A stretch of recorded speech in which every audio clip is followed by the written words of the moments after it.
YouTube. Glória a Deus. Então vamos ler novamente o livro de Judas.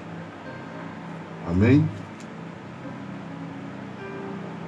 Para termos esse material que nós precisamos arquivá-lo para outras situações. Para outras situações. Fala em outras situações, eu estava em um momento de entretenimento, de descanso, até para desopilar um pouco. Estava assistindo pela segunda vez aquele filme Deixados para Trás. Sugiro que você procure assistir esse filme, né? Tem muita coisa que hoje a gente está fazendo e pode ficar conservada aí nas nuvens, tá? Com acesso à internet. Se bem que eu penso que o anticristo até isso vai bloquear, né? Mas até lá Jesus vindo buscar a igreja, muita gente vai estar correndo atrás dessa palavra. Quando eu era mais novo na fé, eu vi alguns pregadores dizerem que a Bíblia ia ficar em branco, a Bíblia ia se apagar. Não tem algumas Bíblias que a divisão entre o Velho e o Novo Testamento tem uma página em branco, né? Tem os pregadores que diziam que a Bíblia ficaria assim, a página em branco, sem nada escrito. Então não vai ficar assim. O que vai acontecer é o que acontece com maior intensidade na vida de quem ainda não é convertido ao Evangelho, de não entender quase nada. E com o arrebatamento da igreja, não vão entender nada mesmo. Nem esse quase vai existir. Nem esse quase vai existir. Então, alguns pregadores dizem que a Bíblia vai ficar assim, para quem está aí na live. Essa página em branco. Não vai ficar assim. O que vai acontecer é como se estivesse assim. Vai ler, e o que não entende agora é que não vai entender mesmo. Porque também ouvi dizer que o Espírito Santo seria arrebatado junto com a igreja e não ficaria mais na terra. Isso também não vai acontecer. O que vai acontecer é o que acontecia no Velho Testamento. Uma atuação diferenciada do Espírito Santo na vida das pessoas, não por causa dele, que é Deus, mas por causa das próprias pessoas que endureciam o coração para Deus, né? Haja visto, está escrito em Gênesis capítulo 3, não contenderá para sempre o meu espírito com o homem, porque este é carnal. Então, essa carnalidade que bloqueia a vida dos que ainda não são convertidos e dos que ainda supostamente são convertidos, porém não procuram se espiritualizar. E quando eu falo de espiritualizar, não estou falando de perfeição, estou falando de envolvimento na obra, estou falando de estar orando, estou falando de estar resistindo às tentações, está afinando, estreitando a sua relação com Deus. Isso leva a pessoa a uma espiritualidade que desenvolve uma sensibilidade maior na sua relação com Deus e no entendimento do que diz as Sagradas Escrituras. Paulo, escrevendo aos Coríntios, ele diz no capítulo 4 da segunda carta aos Coríntios, versículo 4, que o Deus deste século cegou o entendimento dos incrédulos, para que não lhes resplandeça a glória do Evangelho de Jesus Cristo. Então, o inimigo, ele cega os olhos da alma, que é o entendimento, impedindo de as pessoas entenderem a mensagem do Evangelho. E mesmo uma pessoa se convertendo, se ela não procurar se espiritualizar, orando, como eu tenho dito, lendo Bíblia, se envolvendo na obra, ela vai ter dificuldade. Principalmente se não ler a Bíblia, né? Porque tem gente que quer entender Bíblia sem ler Bíblia. Aí diz assim, eu vou fazer seminário, vou fazer teologia. Como se em seminário se ensinasse Bíblia. Se fala até de Bíblia, mas não ensina a Bíblia. Mas se você não aprender Bíblia, lendo a Bíblia, indo à escola dominical, ou uma escola bíblica, se tiver na sua igreja. Se é dominical, se for dia de domingo, né? Tem as escolas sabatinas e tem as escolas bíblicas, aquelas que são feitas durante a semana, de segunda a sexta. Se é no sábado, é sabatina. Se é no domingo, é dominical. E se é durante a semana, é escola bíblica. Se você não vai a um culto de instrução, de doutrina, de discipulado, que eu até ministrei ontem aqui, é uma constante. Se você não vai a cultos de estudos bíblicos, e se você não lê Bíblia, você nunca vai aprender Bíblia. Só se aprende Bíblia lendo Bíblia. E eu tenho pregado esses anos todos que eu tenho de fé, que é importante acompanhar a leitura bíblica com oração. Acompanhar a leitura bíblica com oração. Porque se você só lê Bíblia e não ora, você fica muito cético, muito crítico, muito metido a sabichão, muito metido a intelectual, religioso. Fica muito assim, cri-cri. Mas se você também só ora e não lê Bíblia, você fica muito emotivo, muito sensacionalista, fica muito místico, fica com a espiritualidade exagerada, acaba partindo para o fanatismo. As duas coisas devem andar juntas, a leitura da Bíblia e a oração. As duas coisas devem andar juntas, amém? Para que haja exatamente equilíbrio. O cristão tem que ter uma vida sobrenatural, como um dia desse ministrei aqui. Sobrenatural que é além do natural. Não é sobrenatural de estar levitando, de estar tendo visão direta, de estar com superpoderes, visão de raio-x, força estratosférica, né? Ser veloz. Eu não estou falando desses superpoderes, não. Estou falando de viver além do natural. O natural que uma pessoa que não é convertida tem, de resiliência, de resignação. Tem pessoas que não são convertidas, mas superam as dificuldades, as lutas, os problemas sociais, físicos, de diversas naturezas. Você percebe aí, final de semana, a turma está indo para a praia, bebendo, curtindo. Rapaz, como é que você consegue? Você pergunta assim, a pessoa está passando por isso? Então, rapaz, tem que viver, né? As pessoas dizem, tem que viver. E aí nós cristãos vivemos chorando pelos cantos da parede, como se fôssemos um bando de derrotados. Deus não quer isso de nós. Somos muito reflexivos, até além da conta. Mas nós precisamos sair desse natural. Esse sobrenatural que eu me refiro é sair desse natural. Sair desse natural para melhor.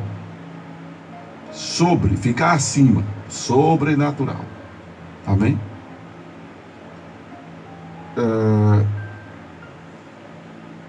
E para isso é necessário que nós leiamos a palavra de Deus. Então, esse material, eu não tenho ele no Facebook, nem tenho ele no YouTube Acorda a Bênção. Eu tenho de outra oportunidade, mas de agora não tenho. Eu vou até conferir depois se eu tenho essa abordagem de Judas em outros momentos, porque já é a segunda vez que eu estou lendo o Novo Testamento nessa missão sistemática de reeducação bíblica e teológica que Deus tem nos dado. Mas eu também não lembro se já tínhamos essa ferramenta, né, que é a live. Eu não lembro, eu confesso que não lembro, talvez eu nem tenha. E eu fiz essa abordagem, essa leitura há alguns dias atrás, porém perdi, volto a dizer, porque deu uma pane em nossos equipamentos aqui. E aí, na hora de salvar, eu acabei perdendo. Então, vou ler novamente Judas, ou não precisa ler, talvez. Deixa eu olhar aqui para meu tempo. Eu acho que eu não vou ler. Você lê depois, já o lemos.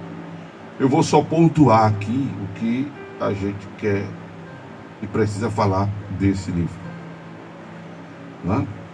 Esse Judas era irmão de Tiago, por sinal, também irmão de Jesus, meio irmãos, porque Maria, ela foi virgem até conceber Jesus. Depois que concebe Jesus, ela tem outros filhos. Isso não minimiza o valor de Maria em nada, até porque mesmo que ela continuasse virgem, ela não deveria ser venerada, ela não deveria ser adorada, ela não deveria ser invocada depois de morta também. Que a exemplo dos apóstolos, ela está esperando ser ressuscitada.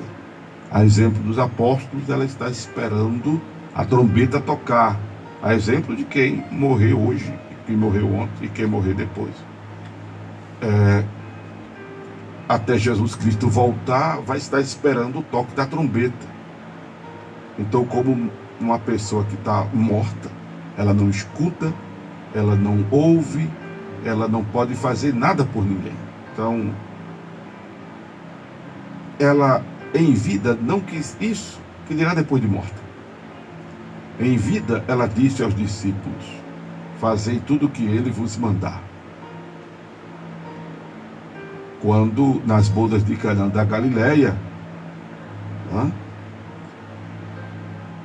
Jesus transformou água em vinho de primeira qualidade. E Maria orientou que os discípulos obedecessem a Jesus.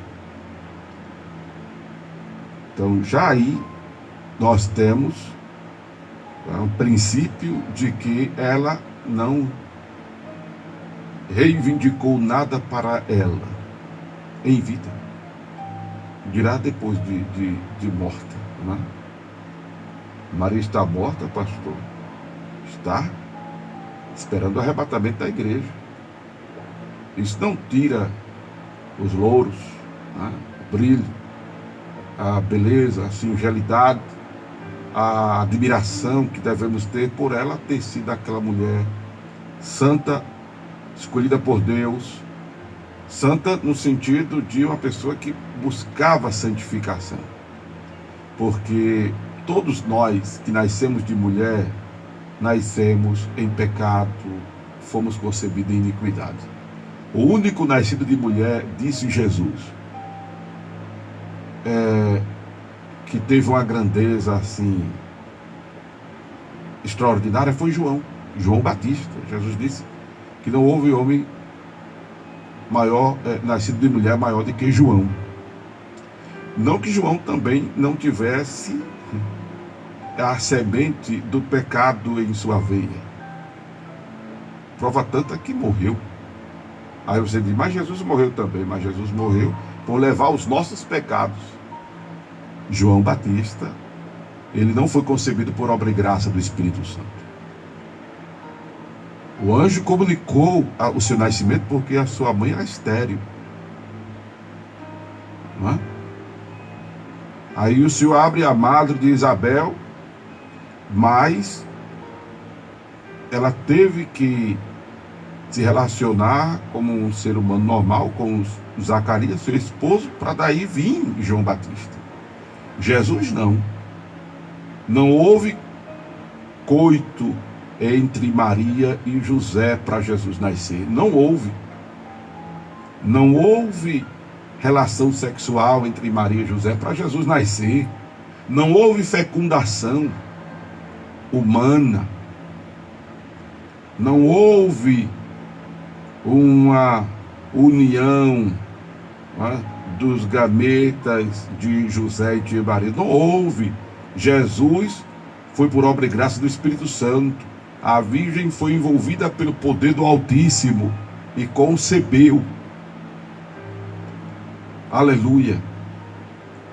Ela foi escolhida por Deus para carregar em seu ventre aquele que disse: eis que ao mundo venho para fazer, ó Deus, a tua vontade. Ela foi a escolhida para cumprir-se o que disse o profeta, que a virgem conceberia e daria luz ao menino, e o seu nome seria Jesus, que salvaria o seu povo dos seus pecados.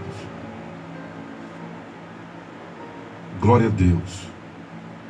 Glória ao nome de Jesus. Amém? Então, esse Judas era irmão de Jesus, meu irmão por causa disso, né? Porque nasce de Maria, mas não nasce de Maria e tem a genética de José. Né? Então Judas, esse que não era o Iscariote, é importante lembrar, né? Ele trata de um assunto que eu abordei, que foi isso que a gente pontuou na outra situação, que o que torna esse livro, que só tem 25 versículos, é quando ele se refere ao conflito que houve entre o arcanjo Miguel e o diabo quando disputava o corpo de Moisés.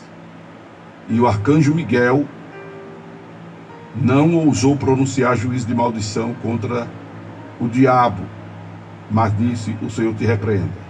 Esse livro ele é familiarizado mais por essa parte.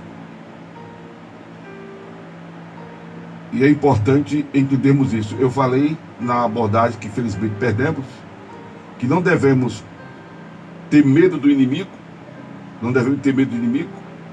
mas também não devemos subestimá-lo. Esse negócio de o diabo está debaixo dos meus pés, ele pisa na cabeça do diabo, lá, que algumas pessoas fazem sem ter noção do que estão fazendo, isso, volto a dizer, não se faz. Não é respeito a ele, não é medo dele, não é nada disso. Mas as pessoas precisam entender que não estão lidando com é porque eu quero dizer uma palavra aqui, porque ninguém ele é. Não é nada. Se os ídolos não são nada, ele é menos ainda. Mas não estão lidando com uma força ou uma existência fraca. Não estão lidando com uma existência, mesmo que insignificante, porém frágil, debilitada. Ele está condenado ao inferno. Não tem perdão para Satanás. Há quem pregue por aí perdão para o diabo, é um absurdo. Nem tem, porque ele não se arrepende, né? Ele não se arrepende. Mas é preciso entender que ele não tem mais o brilho celestial, não tem mais a glória celestial. Ele foi expulso do céu, ele foi lançado à terra. Ele não é mais chamado de Lúcifer. Lúcifer significa querubim ungido. Ele não tem mais a unção, mas ele ainda carrega a origem, não é, da sua criação, que é a categoria lá angelical de querubim. Ele deixou de ser querubim ungido, mas como anjo ele é um querubim. Ele não do céu, agora das trevas, né? E o arcanjo Miguel que é uma outra categoria de anjo, porque temos os anjos, os arcanjos, os querubins e os serafins, né? E o arcanjo Miguel, porque aí cada anjo tem a sua especificidade. Não ousou dizer nenhuma palavra contra ele, porque o arcanjo recebeu sua ordem de não permitir que ele descobrisse onde Moisés fora enterrado, né?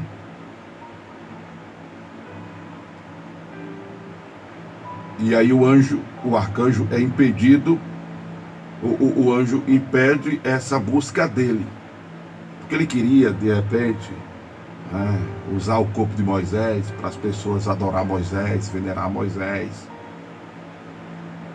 ou então entrar no corpo de Moisés, porque o demônio ele tem esse poder de entrar no corpo das pessoas, na mente das pessoas. Enfim, ele queria fazer alguma coisa. Ele queria fazer alguma coisa para que Moisés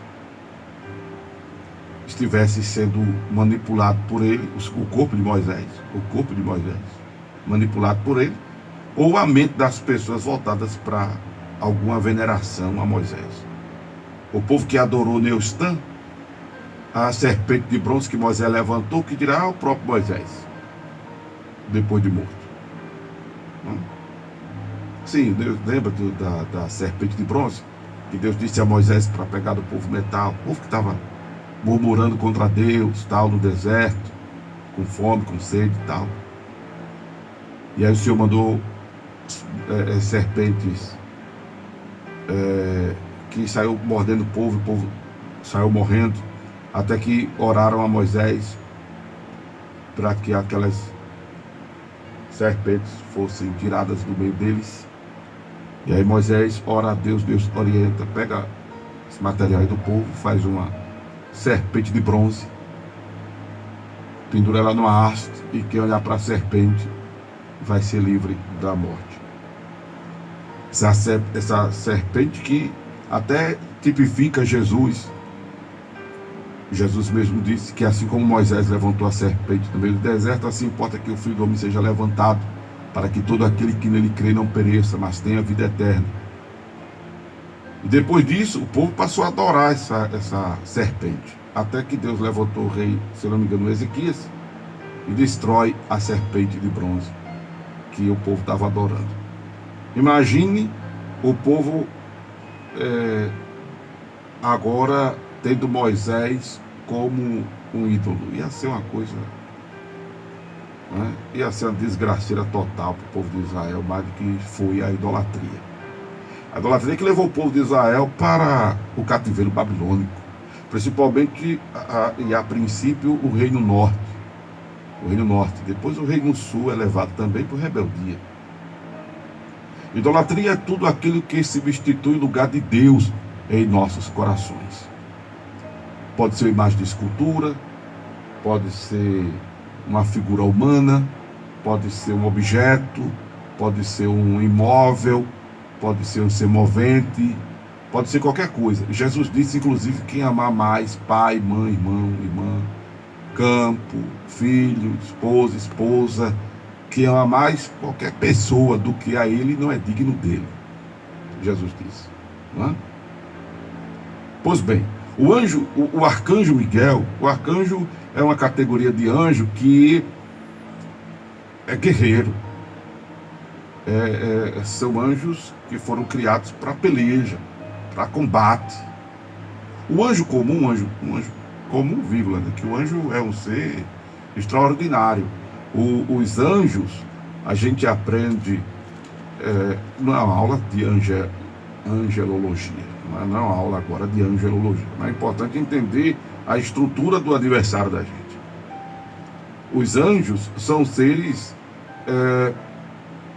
digamos assim, deixa eu usar aqui essa expressão de Filipenses, que hoje eu confesso estou com uma dificuldade intelectual enorme, alguns bloqueios, né? Mas os anjos, veja só aqui o que diz a palavra de Deus. Filipenses, só para você ter ideia, capítulo 2. Filipenses capítulo, deixa eu ver se é essa parte aqui.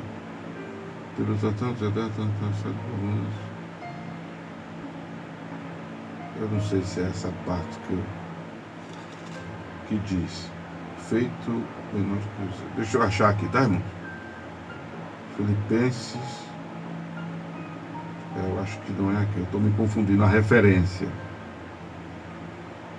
Estou me confundindo na referência.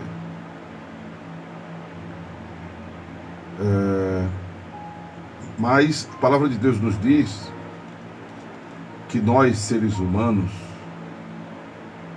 entendo... Poxa, não é essa parte que eu estou querendo aqui. Não é esse versículo, é outro.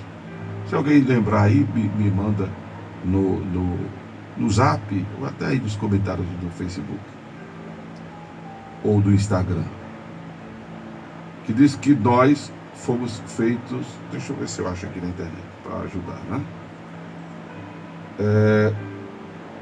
Menores que os anjos. Os anjos, eles têm uma habilidade, uma velocidade extraordinária, né? Os anjos têm uma habilidade extraordinária.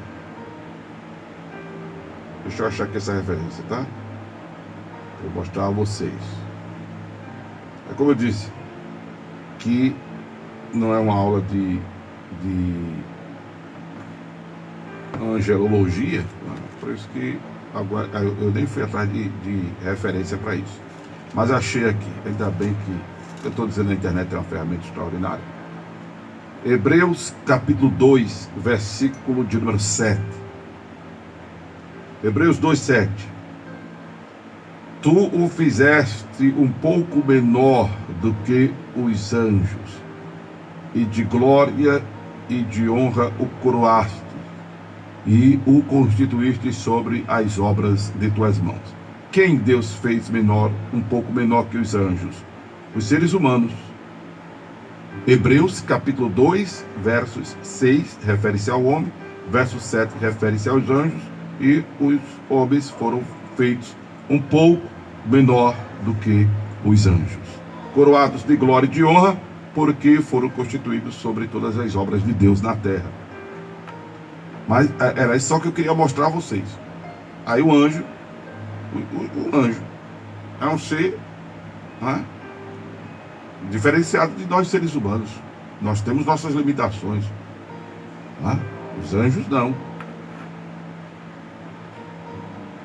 E aí esses anjos são mensageiros, são os mensageiros, servos de Deus, são servos de Deus, né? Nós deveríamos ser obedientes, sem pensar duas vezes. O Senhor deu a ordem, a gente obedecer. Aí tem os, como estamos vendo aqui em Judas, né?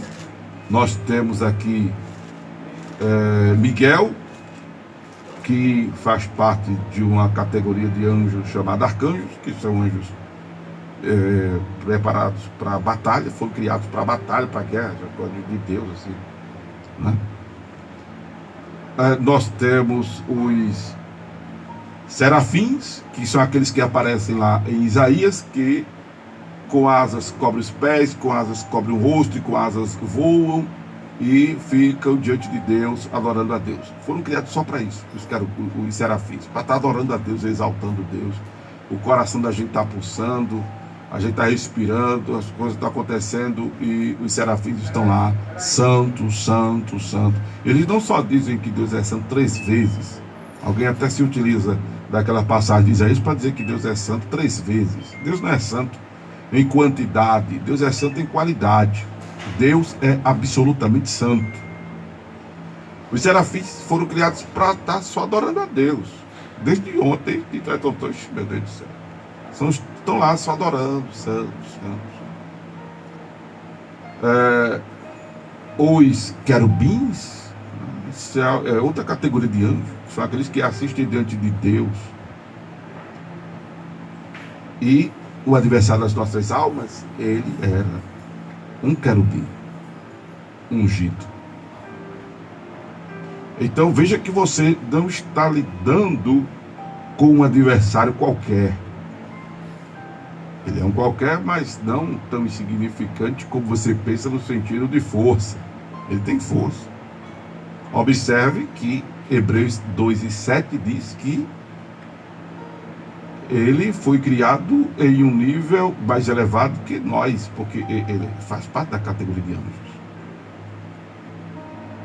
Quando ele é expulso do céu, ele perde a unção, ele perde o brilho, ele perde a glória, ele perde o poder. Mas observe que ele tinha acesso ao divino, ele tinha esse negócio de velocidade, de estar na terra, de repente estar no céu. Hoje ele não tem mais acesso ao céu, porque acesso à presença de Deus só pelo sangue de Jesus. Ele foi expulso de lá e foi jogado para a terra. Apocalipse 12:12, diz que habita na terra. Mas veja que ele tem um poder ao ponto de Paulo falar aos Efésios sobre a potestade do ar. E aí Paulo diz que nós precisamos nos revestir das armaduras de Deus para estarmos firmes contra as astutas ciladas do diabo. Não é para ter medo, mas também não é para estar catucando a onça com a vara curta. Não é para estar subestimando o adversário. Não devemos ter medo dele, porque maior o que está conosco. Maior o que está conosco. Não devemos ter medo dele, porque uma vez como igreja, e se a igreja está sujeita a Cristo, se a igreja é mais do que frequentar um templo, se a igreja é mais do que ter nome de crente, é mais do que ser evangélico, é mais do que ter alguma função eclesiástica, se a igreja é procurar estar sujeito a Jesus. E uma vez sujeito a Jesus, em obediência a Jesus, procurando fazer das tripas coração para agradar a Jesus,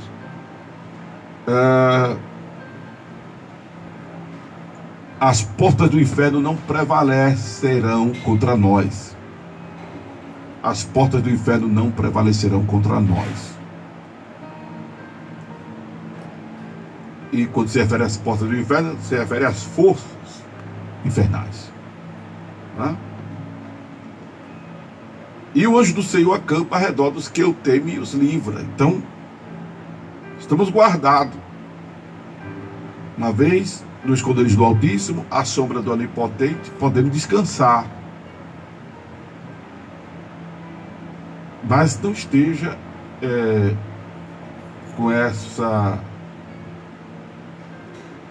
ironia com ele e tal, porque você pode de repente se surpreender. Claro, você tem o Senhor, né, para lhe livrar, para lhe proteger, para lhe guardar, né?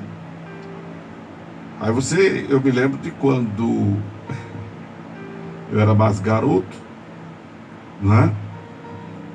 O meu irmão, ele que não está mais entre nós, mas ele se prevalecia de ter um irmão mais velho, e aí ele aprontava e corria para trás de mim. Porque sabia que eu ia protegê-lo, né? Aí o crente se comporta assim, catuca inimigo e pá, corre para trás de Jesus. Porque sabe que Jesus vai protegê-lo. Mas não fique tirando dessas ondas não, viu? Com o inimigo não. Fique não.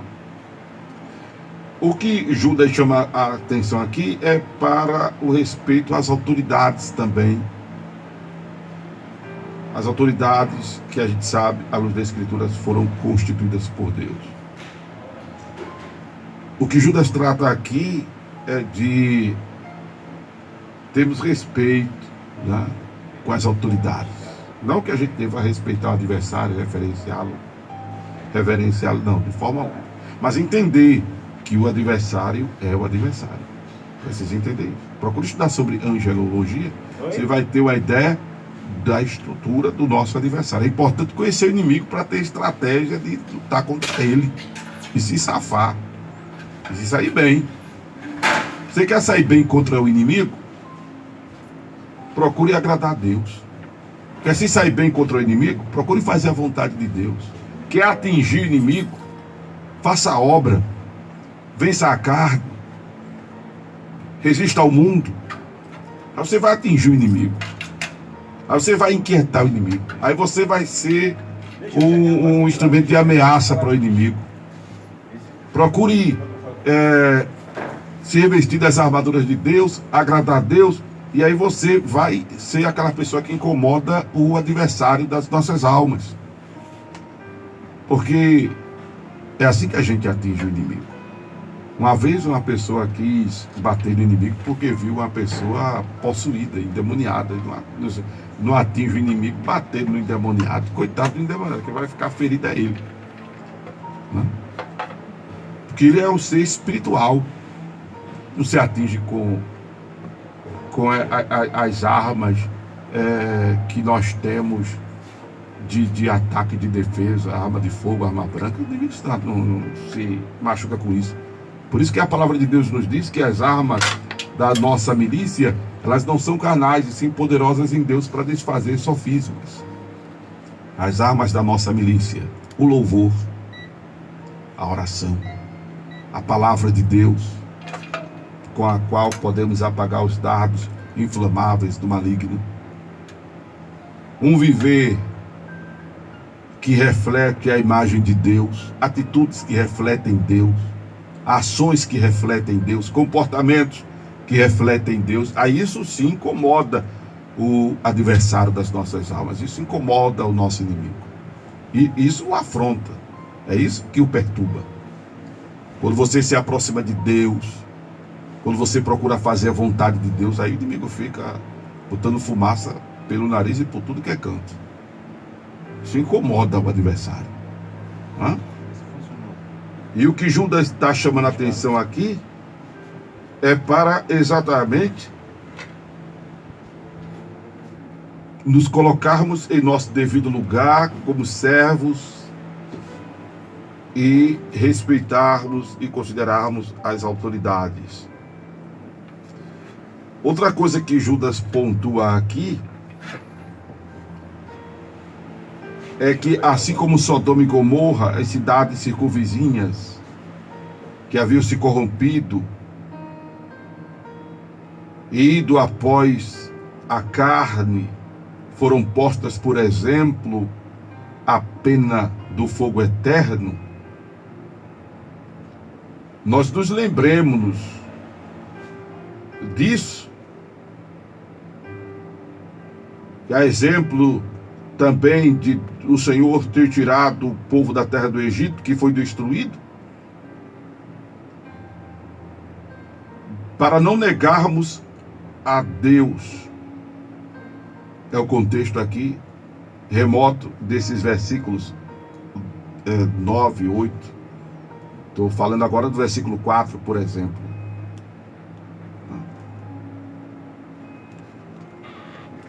Para que nós atentemos para a santidade do Senhor,